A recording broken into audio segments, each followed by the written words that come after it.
Bonjour Monsieur Masson, merci de nous recevoir de nouveau. Bonjour. J'ai quelques questions sur l'actualité.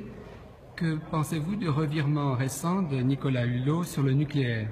Ouais, moi je dirais enfin. Enfin, on met les pieds sur terre. Sans doute faut-il concevoir une vie future sur les énergies renouvelables, mais pas brutalement. Aujourd'hui, l'énergie nucléaire, même les énergies thermiques constituent l'essentiel de nos ressources électriques, de notre production électrique. On ne peut pas, en si peu d'années, changer complètement les choses. Donc, enfin, on prend conscience des réalités. Je crois que c'est essentiel et c'est important. Le budget actuel, le budget pour l'année prochaine, 2018, que vous êtes en train d'examiner à l'Assemblée, va-t-il être plus vertueux que les budgets précédents? Alors, vertueux, il ne l'est pas, c'est un budget en trompe-l'œil, c'est un budget qui va continuer les dérapages et le recours à l'endettement massif. Je pense que quand on en fera le bilan l'année prochaine, on se rendra compte qu'effectivement, il s'inscrit dans la continuité de ce qu'on a pu connaître pendant ces dernières années. C'est dans la continuité du quinquennat précédent. Et donc je suis très perplexe sur notre économie en général et sur la finalisation de ce budget. Emmanuel Macron vient d'annoncer qu'il va se rendre sur les lieux des attentats de Paris. Est-ce une bonne initiative selon vous? Écoutez, la démarche est honorable. Je crois qu'effectivement, il faut penser aux victimes et il y en a eu beaucoup. Il y en a eu des milliers sur les attentats de Paris il y a 2 ans.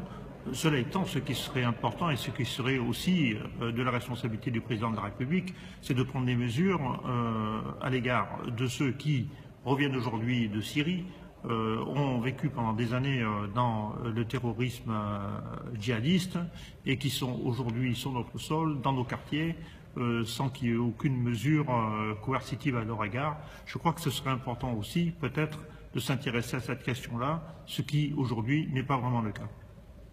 Vous soutenez officiellement la candidature de Laurent Wauquiez à la présidence des Républicains. Croyez-vous en sa capacité à rassembler votre famille politique? Écoutez, je soutiens Laurent Wauquiez parce que, de mon point de vue, il est le meilleur des candidats. C'est un homme brillant. Il était major de toutes les écoles dans lesquelles il est passé. Il a été ministre, parlementaire. Aujourd'hui, il préside une grande région. Laurent Wauquiez est une stature d'homme d'État.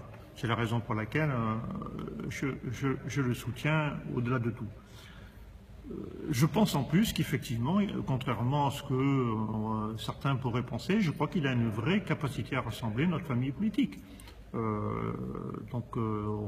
Les choses vont se faire, il sera, et je l'espère, élu en décembre, et vous verrez que Laurent Wauquiez rassemblera notre famille, qui a besoin effectivement d'être unie, d'être forte, et de présenter sans doute pour les Françaises et les Français une solution d'alternance en 2022, peut-être avant.